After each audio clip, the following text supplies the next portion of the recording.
Welcome to the PDB Situation Report. I'm Mike Baker, your eyes and ears on the world stage. All right, let's get briefed. We'll start things off with Donald Trump's historic victory over Vice President Kamala Harris. Perhaps you heard something about it. Come January, Trump will become the 47th president of the United States. Prior to that, of course, he was the 45th president, with big changes expected in America's foreign policy, especially in the Middle East. Now, Richard Goldberg, senior advisor at the Foundation for the Defense of Democracies and a former White House National Security Council director under President Trump, joins us to break down what those changes could look like. Later in the show, we'll discuss how Donald Trump's presidency could shift U.S. policy toward the war in Ukraine. There's been a lot of talk about that, with a renewed focus on a potential negotiated ceasefire. What kind of position is Ukraine in to negotiate? Hopefully it's one of strength, obviously. George Barros, Russia team leader at the Institute for the Study of War, will join us to break it down. But first, today's Situation Report Spotlight. By a little before 2 a.m., early Wednesday morning, the results were in. Much sooner, frankly, than most analysts had predicted. As many expected, it could take days to reach a final tally. Now, Donald Trump and J.D. Vance defeated Kamala Harris and, what was his name? Oh, Tim Walz, with a projected 312 electoral votes to 226, sweeping every swing state and marking the first time that a Republican has captured the popular vote since George W. Bush in 2004. Well, he was very popular. All that's left now are the formalities and a swearing in on January 20th. As the Biden-Harris era comes to a close, we're likely to see significant shifts in America's foreign policy, especially in the Middle East. Now, one of Trump's first congratulatory calls reportedly came from Israeli Prime Minister Netanyahu. He's a leader with whom he shares a strong alliance. Meanwhile, and this won't surprise you, reactions from Tehran are, let's call them, less than enthusiastic. The Iranian regime has already voiced concern over Trump's victory. No surprise, given reports that they plotted an assassination attempt against him during the campaign. And only a couple of days after the election results were in, the IRGC, the Iranian Revolutionary Guard Corps, posted on one of their Telegram channels that they would finish the job. So what changes are on the horizon? Well, joining us now is Richard Goldberg, senior advisor at the Foundation for the Defense of Democracies and former White House National Security Council director under President Trump. So, what changes are on the horizon? Well, to answer that question, joining us now is Richard Goldberg, senior advisor at the Foundation for the Defense of Democracies and former White House National Security Council director under President Trump. It's hard to put all of that on one business card, but I think you've done it in the past. And now I'm looking for some breaking news here, Richard. Following the election this week, any idea whether you may join a new Trump administration? Not to put you on the spot. I don't know. I don't know that. We all say we serve at the pleasure of the president, and I think that they're very busy right now figuring out their cabinet and senior level roles. And I'm very happy here to give you my analysis and recommendations of policy, and obviously have served previously in the first 45 administration, and glad to see us moving in a different direction policy-wise going forward. Okay. Well, you got some unique insight here based on your past experience. And I suppose the first question would be, with the 47, with the new Trump administration, what would you assess to be the key changes in U.S. policy in the Middle East? Well, I think it's a complete reset when you think about where we were at the end of 2020, where we've been for the last 4 years, and where we will go back to. It's a pendulum swing. We had maximum pressure in place on Iran at the end of 2020. The regime was down to $4 billion in accessible foreign exchange reserves. Qasem Soleimani, their terror chief, was dead. They had halted major escalation in the nuclear arena because they were afraid that Trump might attack inside Iran against the nuclear sites. And then we went into 4 years of a very different policy, sort of racing after the Iranians, trying to go back to the 2015 Iran nuclear deal, try to negotiate a worse deal than that the Iranians were extorting the Biden administration for, weakening our sanctions, loosening them, not enforcing them. And then, of course, pressure on Israel at various points, most notably in the last several months, since the beginning of the year, post October 7th. And so when you have a recipe of pressure on Israel, concessions, deference, appeasement, whatever you want to say, accommodationist policies towards Iran, the region is going to look very much like the region looks like today, and that is multi-fronts on fire and a lot of conflict and an inability to move forward in peace expansion and Arab-Israeli integration. So I think the most important thing for a new Trump administration to do is take stock of where we are, what are the challenges in front of us, but also what are the opportunities.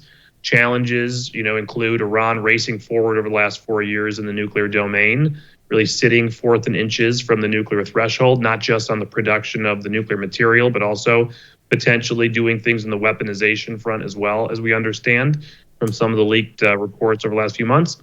We obviously have a multi-front conflict that's erupted after October 7th. But at the same time, some opportunities. The Israelis have done an enormous amount of damage to Hezbollah. The Israelis have now taken out the strategic air defense of Iran. You still have the Houthis there raining down missiles and drones into the Red Sea, denying international shipping in one of the most important waterways. China is watching that very closely to see what Donald Trump will do to reopen maritime traffic and change the policy there. So there's challenges, there's opportunities. If you reconstitute a pressure campaign, if you bring the Saudis, the Emiratis, the Bahrainis back into our orbit, away from China's orbit, recommit as their security partner for the century, bring Israel close in instead of showing distance or putting pressure on the Israelis, I think you open up a lot of diplomatic space, and you're going to start seeing those actors, just with Donald Trump coming back into office and their fear of what he might do. I've always said this during the campaign, he's himself personal deterrence. He is, because of his unpredictability, the fact that he has at times been transactional, at times been confrontational. He's shown a willingness to use force when necessary, but he's open to diplomacy. He has adversaries always on a back foot by design, and that's going to have immediate impact. If you're thinking about his statements at the RNC earlier in the summer of, we better have hostages back home by the time I take office. Well, who's thinking about that right now? Probably the Qataris in Doha, who continue to sponsor and host Hamas and have a lot of influence there. Maybe the Turks, Erdogan, who has a lot of sponsorship and influence over Hamas, maybe in Beirut and in Cairo. So I think the region is itself sort of stepping back and saying, okay, what does this mean? And if we're able to bring our partners closer, re-identify adversaries as adversaries. Oh, and by the way, another big opportunity, the domestic energy policy is going to change, which will be an incredible signal to the market alongside closer partnerships with the Saudis to give us more flexibility in cracking down on the oil sales to China that Iran has skyrocketed, potentially open up opportunities for partners to be a little bit more risk-taking instead of risk-averse, knowing that the oil markets will be flexible and be able to take instability or short-term things that can produce long-term stability, I should say. I think that opens up a large option menu, and our adversaries have to see that option menu and be scared about it. Therefore, I do think you start seeing a restoration of deterrence. I think you see stability coming back. You actually start having parties that have refused to deal with the Israelis on ceasefire negotiations on good terms for Israel coming back to the table. Maybe that happens in Lebanon. Maybe that happens in Gaza. And I think you finally see, this idea of peace through strength being restored. Yeah, I mean, if you look at the Iranian regime, it's hard to really process their level of belligerence, right? I mean, I think it's right in the aftermath, the immediate aftermath. I suppose we're still there of the election in the U.S. There were a number of people coming out and saying, well, the Iranian regime must be panicking, right? And there was talk about how, well, maybe they're going to rethink their idea of a retaliatory strike, which the Supreme Leader had called for on Israel. But then within a day and a half on one of the IRGC's Telegram channels, they referenced the assassination attempts against former President Trump with a comment to the effect of, we're going to finish the job. So I suppose, I'm not sure if I have a question there or I'm just looking for more of your assessment. I don't see how you resolve anything in the region in terms of creating long-term stability, which would create long-term prosperity for a lot of people, including the Palestinians, Lebanese, the Saudis, Jordanians, they're clearly on board with the idea of let's move forward here away from these sort of conflicts. But I don't see how you get there with the existing Iranian regime and IRGC. Unless they fundamentally change their belief system, which I don't see happening, how do you approach this? Getting ceasefires in the various locations where you've got conflicts is really just sticking a Band-Aid on a sucking chest wound, it seems. That's correct. I mean, ultimately, the source of all of these conflicts and fronts is Iran. And so if you are able to squeeze the regime and resources, deny them of oxygen financially, militarily, strategically, you're also starving the oxygen from the tentacles of that octopus on all those fronts, which is why I think that the more pressure that goes on to Iran, those fronts become more malleable. But to your point, there is one threat, obviously, that they use more than any other to squeeze us, to use psychological operations, information influence campaigns, whatever you want to characterize it as, to extort us into not squeezing them, and that is, of course, the nuclear threat.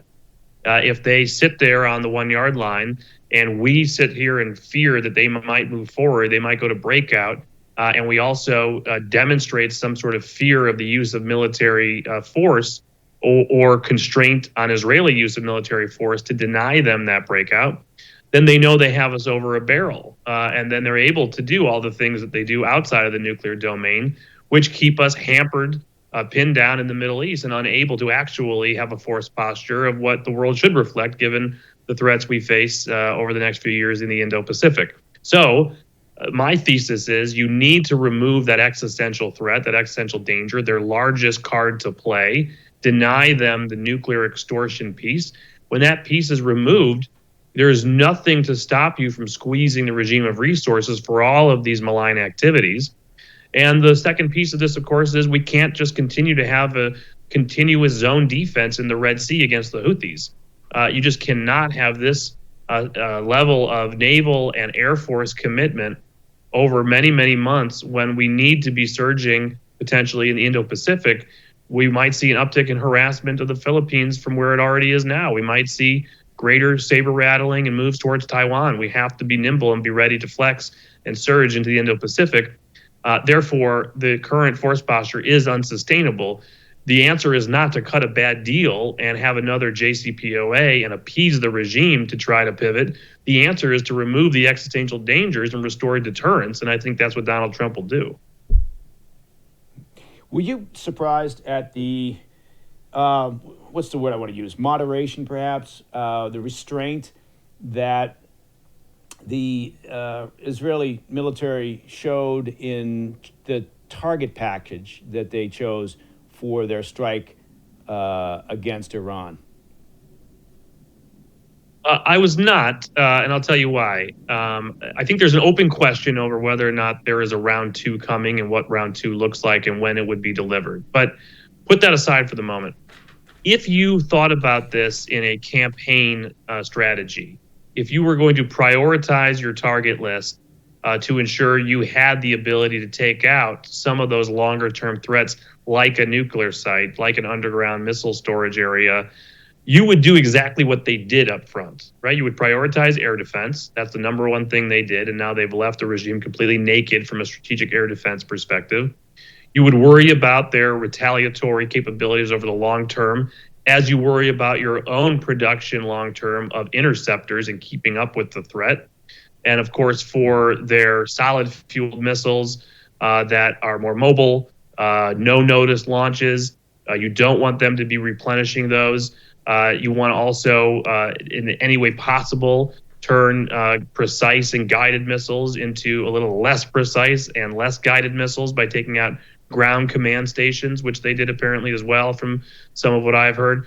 So you put that together, the target sets make a lot of sense. They demonstrated their capability. They now have a capability potentially to own the skies even more with other capabilities that maybe we don't know about and haven't seen. But certainly if you're a Pentagon planner in the Joint Staff and you've been resistant to our own ideas of what we might have to do in certain scenarios because of the air defense, well, the Israelis have taken that argument off the board. So I'm hoping contingency plans in the Pentagon have been updated as well since what Israel did. That is not to say that we should be moving immediately towards a strike or that we need to, but the option certainly is there, and the Iranians have to know that. I want to pick up on that when we come back, which is a clue that we're about to go somewhere. So, Richard, if you'd stay right there, we're going to take a quick break, and then we'll be back with more of the Situation Report.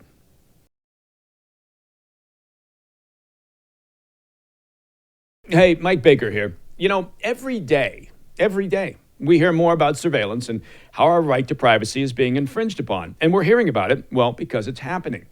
It feels like we're living in a world where nothing is truly private anymore, and that's because, frankly, it isn't. Most of us, for the sake of convenience, hand over our personal information without a second thought. Look, you know you do. You're signing up for services, you're shopping online, or you're using social media. And I know that you're using social media. But this convenience comes at a cost. It's time for us to take a stand and fight back for our right to privacy. Now, one tool that's been essential for me in this fight is the all-in-one privacy app MySudo. That's spelled MySudo, MySudo. It's an app that lets you create multiple digital identities with separate phone numbers and emails so you can keep your personal information private. And in this age of constant surveillance, well, having MySudo is crucial. For my listeners, I've got a special deal. Go to mysudo.com/Mike Baker and use code, are you ready for this? You'll be surprised, Mike Baker, to get 30 days free on a Sudo Pro yearly subscription. Take back your privacy with MySudo. Trust me, it's worth it.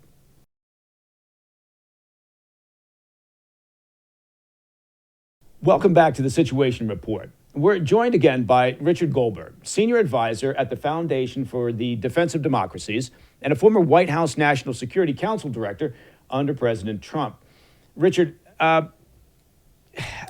this may seem like an odd question, but, and I don't want to get out ahead of our skis here, it's going to sound like I'm a warmonger, but just thinking about various scenarios, is the Israeli military capable of successfully striking at Iranian underground nuke facilities without U.S. assistance? My baseline assumption is yes until proven otherwise. And I say that because every single time we have had an assumption of what Israel can or can't do, they have proven us incorrect. If you take a look at what they did twice in Yemen, they were already demonstrating a long-range strike capability with air-to-air refueling capabilities that we doubted they would really be able to pull off. That's why we've been trying to expedite over several years our own tanker sales to the Israelis. Turns out their modified, 707 works just fine for what they need to do at this point. And they were able to pull it off again with a pretty complicated, sustained multi-hour strike over Iran, both standoff capabilities outside Iranian airspace and likely inside Iranian airspace once strategic air defense was taken out. And that's 1,000 miles away from their borders. So we saw certain capabilities that maybe we don't fully understand. People are just using terms like air-launched ballistic missile. Maybe there were things in the strike package that we don't know about. Maybe there are additional capabilities that they haven't demonstrated yet that they've been working on. And I think the other thing to remember is the Israelis aren't just one-dimensional because of their Mossad capabilities on the ground and their cyber capabilities as well. So I don't want to hypothesize and throw out my ideas in my head just to give the Iranians any ideas of what to think about. But there are things that I would do if I was in a position to have the architecture of covert operations inside of Iran to the extent that it appears Israel has already penetrated and has available, of what you could do very creatively to add additional elements to that sort of strike, whether that is sabotage, whether that is destruction, whether that is launching munitions from inside the country in a certain way that might be more effective closer in. We saw them do that with a drone attack on an IRGC facility a year or so ago. So I think if we actually, put all those pieces together, there, at least in my mind, is some capability there. Now, do they have 100% confidence in their ability to degrade or destroy? Are they concerned in their own minds of what if we don't actually get it? What if it doesn't work? What will the Iranians do next? Are we going to be able to stop a breakout at that point? Will the United States have to step in? Are they willing to step in to clean it up? These are probably conversations going on behind closed doors, which may or may not influence why or when or if we will see a round two. And the other piece of this is, don't forget, we talk about the known sites where enrichment is going on or where the production of centrifuges is going on. We do not talk about the unknown sites for obvious reasons. They're not known to us. We assume that they have covert locations where weaponization work is already going on. This could be in research labs. It could be in some of the university settings. It could be in just places we just don't know about. Now, maybe the Mossad does. Maybe they're following around all the people that they think work on the program, and they may have their own indications and warning system at a covert level of, yeah, this guy went on vacation for too long, or, this guy's office is heavily guarded all of a sudden.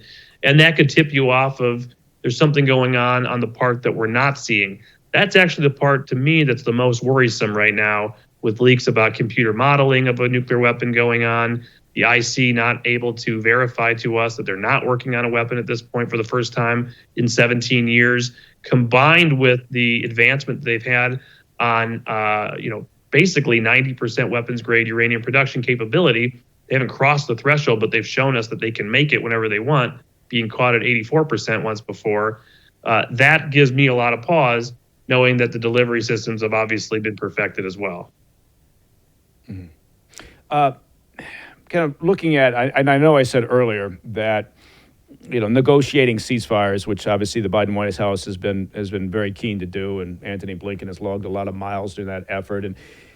But trying to get a ceasefire, as I pointed out, I think it makes sense. I understand the desire, right? Let's stop the violence. You try to create an environment where you can start rebuilding. But again, I'm not very optimistic. I think being old enough to have watched the region for a long period of time, you're not solving the problem, right? You're just putting lipstick on a pig. And so, but having said that, if we just look at the conflict in Gaza, if we look at the conflict with Hezbollah, and I don't know who you negotiate a ceasefire with at this point. If you look at the wiring diagram of the leadership structure of Hezbollah, they've all been terminated, right? And not to say that they don't have a bottomless well of potential new recruits to rise up and take advantage of headroom in the organization. But how does this work in terms of structure and timing?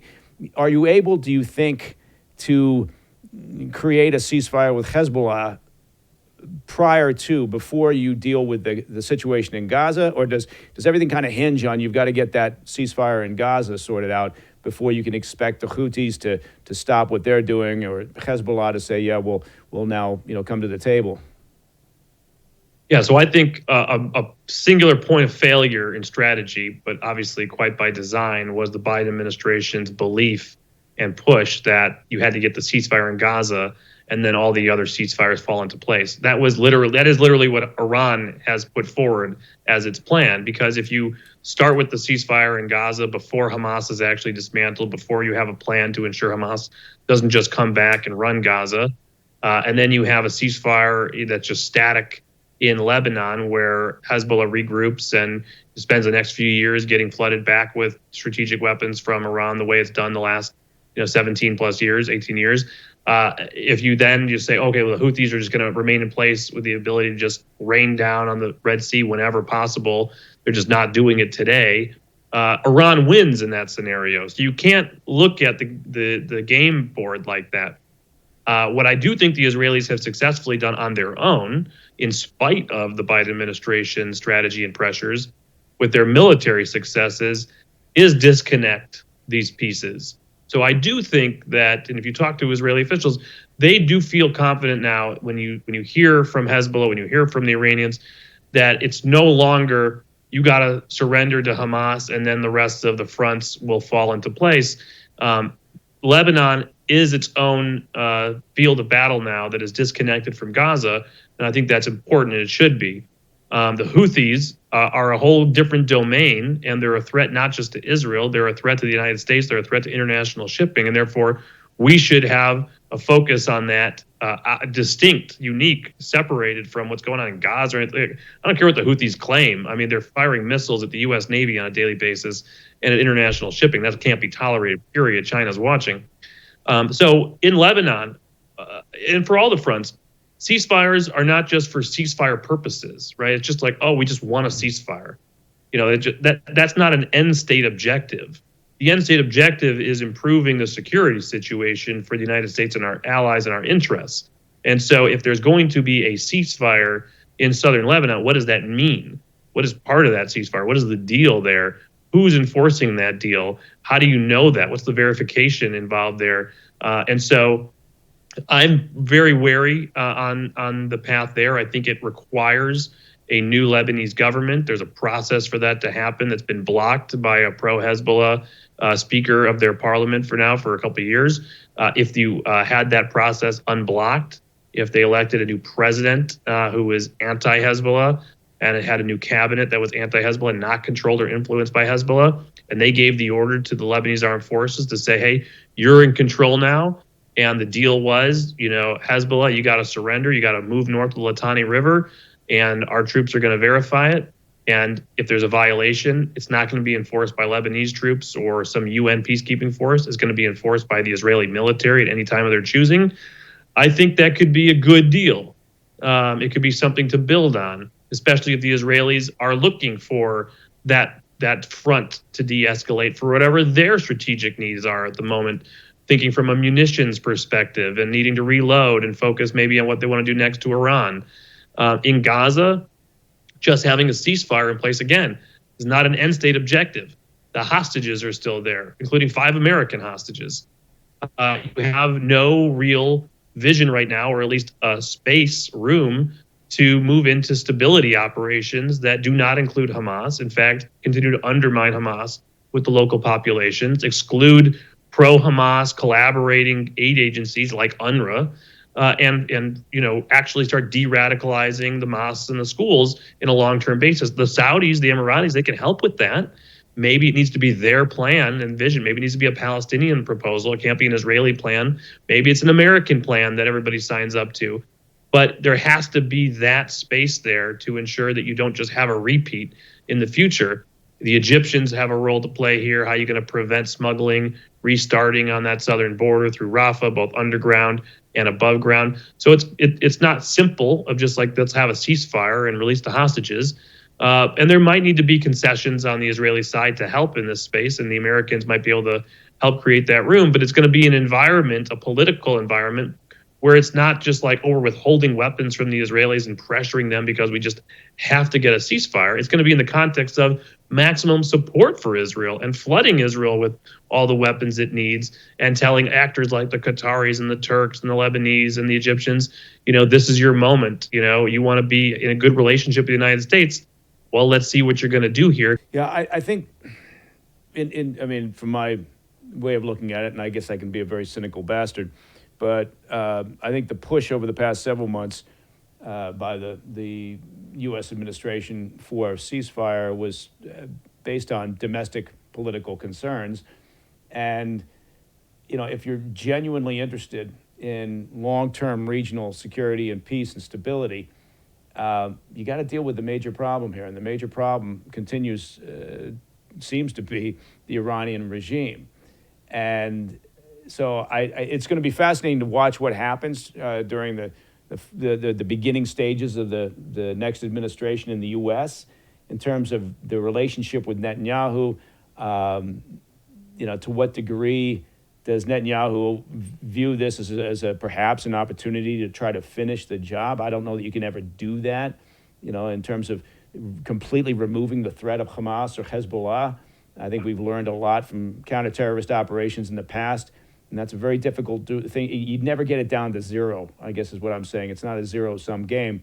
So that would also imply that you got to go back to the source of the problem, which seems to be the Iranian regime. Richard, I don't have a question. I just started rambling there, and I apologize for that. I have now climbed down off my soapbox.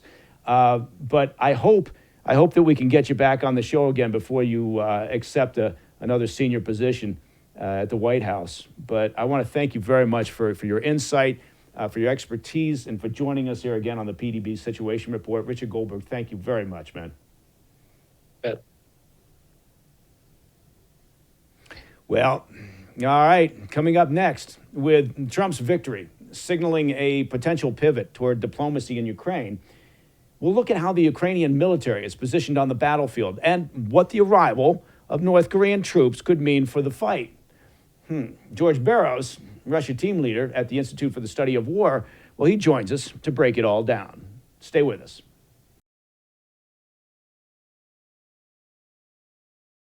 Hey, Mike Baker here. Now, as you may have heard, America just got done with a historical election. Now, sure, there's going to be some change in the White House, but the fundamentals haven't changed. The dollar is in decline, with the U.S. adding $100,000 in debt every second. Think about that. Meanwhile, BRICS nations have introduced the unit, that's what they're calling it, a new global currency pegged 40% to gold and 60% to BRICS currencies, which could mark the beginning of a global monetary reset.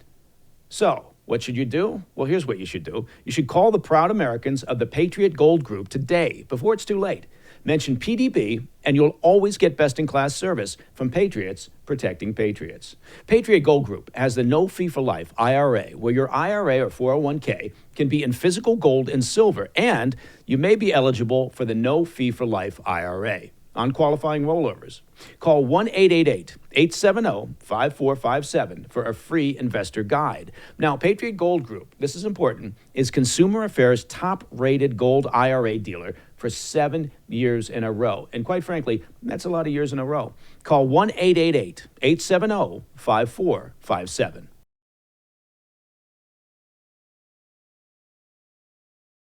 Welcome back to the PDB Situation Report. Now, as the dust settles on Trump's victory, global leaders are preparing for shifts in U.S. foreign policy. It happens with every change in administration. In Ukraine, President Zelensky has already spoken with Trump, describing their conversation as, quote, productive. Well, that's good. But he's made it clear that any proposal for peace can't come at the expense of Ukraine's independence. With Trump signaling a pivot toward diplomacy and a possible ceasefire, well, key questions are emerging. What position is the Ukrainian military currently in on the battlefield, and are they in a strong enough position to negotiate? Could a shift in U.S. involvement affect their leverage at the table? Well, adding complexity to the situation, reports indicate that the arrival of North Korean troops in support of Russian forces has happened, potentially altering the dynamics on the ground. To break it all down, we're joined by George Barros, Russia team leader at the Institute for the Study of War. We're joined by George Barros, the Russia team leader at the Institute for the Study of War. George, welcome back to the PDB Situation Report. Thank you very much for taking the time. Hey, Mike. Thanks again for having me. It's great to see you once again. Thank you. Well, we had, I don't know if you heard about it, but we had an election in the U.S., and, if you haven't had a chance to read up on the news, I can fill you in. But apparently this guy Trump won. And as with every change in administration, right, it's important, I think, to take a look and see, well, what does that change mean for foreign policy? And clearly, front and center has to be what you perceive to be any changes in U.S. administration attitude, support, work with Ukraine during this ongoing war. What do you think is going to be the likely approach that a Trump administration takes towards Ukraine? Yeah, absolutely. Well, I'm afraid I'm going to have to give you a very unsatisfactory answer because I have no idea. And I think anyone who doesn't or who says they do have an idea are pulling your leg.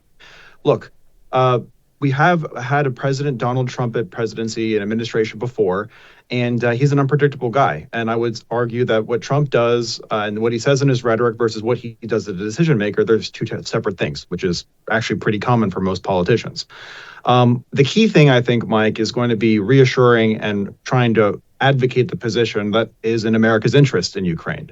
It is extremely important that we avoid a premature negotiations or ceasefire right now, because a ceasefire negotiation is going to be a strategic catastrophe for the United States. A lot of people, I think, talk about a ceasefire and the need to ensure that no more Ukrainians die in this war, which I think comes from a very humanitarian and decent place. But we have to be level-headed about what are American interests here, what are the Ukrainian interests. Look, as soon as the shooting stops, that's going to cause a crisis in military readiness. The Russians lose on average about 30,000 troops per month, but they also generate about 30,000 troops per month. As soon as that shooting stops, Russian readiness is going to steadily increase. On the Ukrainian side, as soon as the shooting stops, Ukrainian readiness is going to decrease. It's going to plummet. There's many Ukrainian units that are around the front line that have been fighting without a rotation for sometimes over 2 years. And I think the political pressure to demobilize those men once the shooting stops is going to be insurmountable. Moreover, the Ukrainian government will lose the legal basis for martial law, which the Ukrainian government has used to deny allowing military-aged men from the age of 18 to 65 from leaving and going to the European Union, which Ukraine has a visa-free travel regime with. 6 million Ukrainian women and children refugees have fled to Europe. So as soon as the shooting stops, how many Ukrainian men are going to actually go and meet up with their wives and their children and their girlfriends? How many Ukrainian military-aged men are going to remain in Ukraine to deter and, if necessary, defeat the next round of Russian military operations when Putin decides to resume this at a time of his choosing? So really, I think the key thing is we have to grit through the current challenges, help the Ukrainians conduct one or two more counteroffensives that will be successful, like they did in 2022, and then have the Ukrainians negotiate from a position of strength as opposed to a position of weakness. Well, but how do you get to that position of strength? And at what point do you think, okay, it's strong enough then to justify a settlement? And I'll tell you what I'm thinking anyway, for what that's worth, frankly. But I don't see any negotiated settlement where Putin returns Crimea, as an example, or completely exits from eastern Ukraine, which he basically considers to be Russian property. So at what point and how do you get to a position where you're strong enough to get some type of settlement that, as President Zelensky has said, doesn't jeopardize Ukrainian independence? Exactly. So you got to set the appropriate military and political objectives. And if you're going to be looking at the real politic of it, you can determine what are the political and military requirements for Ukraine to exist as a sovereign state and not be sort of this mortally wounded animal that will potentially be this ward of the international community and just suck up a whole bunch of economic aid forever. The requirements are you have to go close to the pre-2022 lines, particularly for military and economic reasons. There's a lot of coal mines, resource extraction centers, and heavy industry in eastern Ukraine that the Ukrainians controlled in 2021, but they don't control anymore. We have to be thinking hard about making sure that the Ukrainians can restore control over some of that stuff. Again, not what the Russians had for a long time, but allowing the Ukrainians to actually have a balanced budget to be able to export their goods and their services so that they're not just sucking up a whole bunch of aid forever. The military requirements are also very clear. The current southern front line looks the way that it does because there's a major geographical boundary that the Ukrainians leverage for their defense, the Dnipro River. It bisects Ukraine.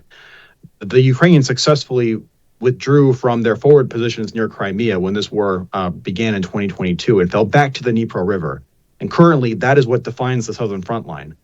But as you know, Mike, in order to properly use a geographic boundary like a river as part of your defense, you can't just sit on the immediate other end of the river, the other bank of the river. You actually have to have some operational depth to fall back to. And so the Ukrainians are going to have to liberate some significant portions of southern Ukraine and Zaporizhia and Kherson in order to properly leverage that river to ensure that during peacetime, the Russians can't bring up all of their combat engineers and sappers and pontoon bridges and then have a very quick jumping off point where they're only a hop, skip, and a jump to get to Odessa and Mykolaiv and then actually make Ukraine a landlocked country, which would be a disaster, and make that land bridge to Moldova. In terms of the actual policies to get to these objectives, then, what we have to do is unlock the ability for the Ukrainians to do maneuver warfare. Right now, the Ukrainians have a lot of new brigades that they've been forming since the Ukrainians started reforming their mobilization laws. And the Ukrainians actually just announced that they're mobilizing another 170,000 men just a couple weeks ago. But the problem is that the Ukrainians don't have sufficient vehicles. They don't have enough Bradleys. They don't have enough M113 personnel carriers. They don't have enough tanks to actually properly equip 14 new brigades. Of the 14 new brigades that they're generating, they can equip 4 of them. And so really, the secret to this is going to be unlocking maneuver, and they need vehicles for that, and that's where we can step in. And actually, that's what President Biden's doing. He's sending the final triage of the several $billion of presidential drawdown authority, and much of that is going to come in the forms of 113s and Bradleys and other vehicles. Yeah, if again, kind of going and focusing still on this question of, how do you get to the table in a position of strength? We've got winter approaching, obviously. There's a lot of complexity here. If you talk to President Zelensky, I think he would say his number one priority would be to get authorization to use Western-provided long-range munitions for striking Russian military targets inside of Russia. That would be one way to take the pain to Putin, maybe get him to realize that this isn't. But I guess the problem there is, obviously, the Biden administration hasn't authorized that. They haven't been keen. They're worried about escalation, as is EU, NATO. But would you anticipate that Trump, because in a sense he wants to find a ceasefire, right? I suspect he probably wants a ceasefire ideally before inauguration, right? He'd love that, right? To be able to, get out there for inauguration and say, I've got a ceasefire almost in the works. But if you can't authorize the use of munitions to strike at military targets that Russia's using to launch their strikes against Ukraine, it strikes me, maybe I'm just being cynical, that we're really just providing enough to maintain the status quo and not get them to a position of strength to get that ceasefire, not to win, right? I don't know that anybody who's pragmatic thinks they're going to somehow win and remove the Russians from their territory completely. So you see what I'm saying? It seems to me like we're at this very complex, difficult position, and there doesn't seem to be a real option for success there. I completely agree with you. Look, you can quote me on this. We can come back in a couple months and see how we did, but I'm very confident that there is not going to be a ceasefire anytime between now and inauguration day in January. Because in order to have a ceasefire, in order to have peace and negotiations, you have to have two parties that are willing to negotiate. And right now, Vladimir Putin's position in the Kremlin and his minimum requirements, his minimum demands for territory, 4 provinces that he declared annexed, of which the Russians currently control 0 of them in their totality, and the Ukrainian position, which is in order to exist as a state, they actually need to have the resources and the strategic military positions that those territories provide, completely at odds. So even if we try to really cajole the Ukrainians into a ceasefire and really shoehorn it in by, for example, this would be a terrible mistake, but pulling the plug entirely on the Ukrainians, that's not going to result in a ceasefire. That will at a minimum guarantee another 3 to 6 months of fighting where the Russians will slug it out, seize the territory that they want to get, and then maybe we might have talks of a ceasefire where the Russians would get that operational pause that they want and then decide when to resume this. But even if on the shortest timeline, I mean, we're looking at what is going to be a Russian slugfest in the east to try to at least get what they want. And it's extremely dubious that would even be the end of this conflict in a robust, sustainable way. So I think, all the talks about ceasefire are really premature, and I'm very confident that we're not going to get that anytime soon. Okay.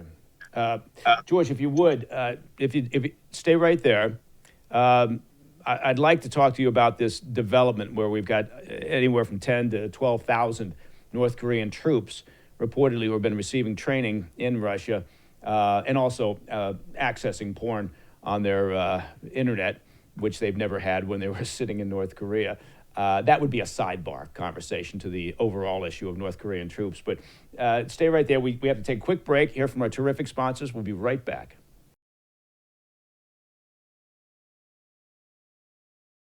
Hey, Mike Baker here. If you're tired of the same old coffee from those mega corporations pushing their woke agendas, you know the ones I'm talking about. Well, listen up. It's time to take a stand and support a brand that truly embodies American values. And I'm talking about Blackout Coffee. Look, they stand with hardworking Americans who believe in family, faith, and freedom. They roast some of the most incredible coffee you'll ever taste. It's true. Using only premium grade beans, roasted and shipped to you within 48 hours. Within 48 hours. I mean, the beans, they're in the roaster, and then suddenly they're in a package. They land on your porch, then they're in your mug.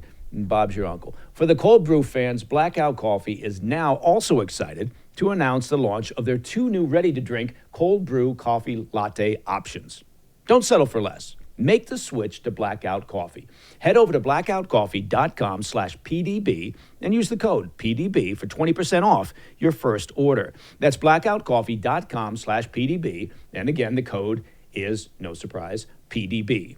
Join the movement and taste the difference. Remember, with every sip, you're supporting a brand that stands for America. And as we say around here, be awake, not woke.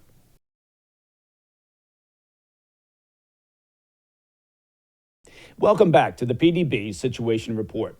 Joining me once again is George Barros, Russia team leader at the Institute for the Study of War. Now, George, when last we spoke, which was just before break, I mentioned the North Korean troops that have landed in Russia. Now, as an aside, this is apropos of nothing, but imagine you're a North Korean soldier. You've been malnourished all your life. You're poorly trained, poorly equipped. You're living in North Korea under possibly the most oppressive regime in the world. And you're thinking to yourself, well, can't get any worse than this. Guess I've hit rock bottom. And suddenly you find yourself in Russia, about to be thrown into the meat grinder that is Putin's war. And you just got to think, what is the morale like? What are the command and control problems that the Russians are having with the North Koreans? Talk to me a little bit about that from just what is the operational advantage other than just having more people to throw at the front lines as cannon fodder? Yeah, absolutely, Mike. Great question. So it's actually an open question for us that we're actively researching here at the Institute about North Korean force structure within the Russian armed forces. So the forces that the North Koreans sent, they come from the North Korean 11th Army Corps, which is North Korean Special Forces. The Army Corps has airborne brigades and Special Forces brigades, so they're light infantry, right? They're not coming with their tanks and heavy vehicles and stuff. And in fact, they were deployed from the Russian Far East in unmarked civilian vehicles to get to Kursk. So what we're probably looking at is you're going to have infantry, highly skilled, highly mobile infantry, but infantry nonetheless. Look, it's a known unknown. It's a big question mark for North Korean combat effectiveness because the North Koreans have not actually fought a proper war since the 1950s with the Korean War. They sent some advisors to Vietnam in the 70s, and they sent some advisors for the Yom Kippur War to Egypt in 1975, but that was 49 years ago. So it's really an unknown. It's really an unknown factor. But I will say the following: the North Koreans, coming from the special forces, they're disciplined. They will have, I think, pretty strong cohesion within their own units, and it seems that they are likely going to be deployed as singular units as opposed to replacements. If they were sent as replacements into Russian units, that would cause a lot of interoperability problems, and that would not be very intelligent. I would hope the Russians would make that mistake, but it seems the North Koreans are going to be given and deployed as full units.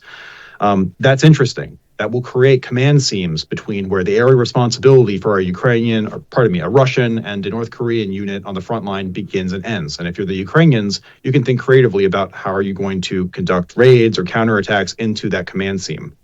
The other thing that I'll add is that beyond the operational picture, which is sort of a question mark, it could be a massive strategic benefit for the Kremlin. I don't think that the North Koreans are in the business of sending just 10,000 troops here or there. Bloomberg reported that there's a second batch of 10,000 North Koreans that are in the breach getting ready to be deployed as well. Like I said earlier, the Russians lose and generate about 30,000 men per month. The current system for Russian force generation, however, is cracking. It's increasingly delinquent. And if the North Koreans can, for example, provide 15,000 guys per month, that would wipe off the slate one half of Russia's casualty count. And that would drastically increase Putin's ability to strategically resource this war in the long run. So it's actually quite a major development in the strategic sense. Well, I mean, I suppose if you look at the history of it all, obviously there's been a precedent in the past. North Korean pilots flew in Vietnam, and Russian pilots were there. They've had this cultural exchange, if you will, in years past. But is it more of of an effort on Putin's part, because you have to you think about these things in terms of who's gaining what from this, right? I mean, what any transaction like this, right? Any support that Iran, for instance, provides to Russia, what are they getting out of it? And so with the North Koreans, you have to assume, all right, they're getting paid for sending thousands of troops up to Russia. They're getting combat experience for their troops, assuming that some of them survive. And I would assume they're getting weapons technology transfer from the Russians. But on the Russian side, to what degree is this an effort for Putin not to conscript or to raise another conscription with his own population and to avoid what he knows would be a very unpopular move? Yeah. The Russian fourth generation project is really in a bad spot. And I'm confident that Putin will be faced with a big decision point probably in the next 18 months about whether or not he has to call another wave of mobilization like he did in fall 2022. Look, the Russian governors, the regional provinces are starting to write letters to the Ministry of Defense requesting that they officially lower the monthly quotas for the guys that they have to send because it's just not working. The Russian Ministry of Defense is now offering a $2 million $2 million ruble signing bonus to Russians that join the Russian military. The average annual salary for a Russian is 1.2 million rubles.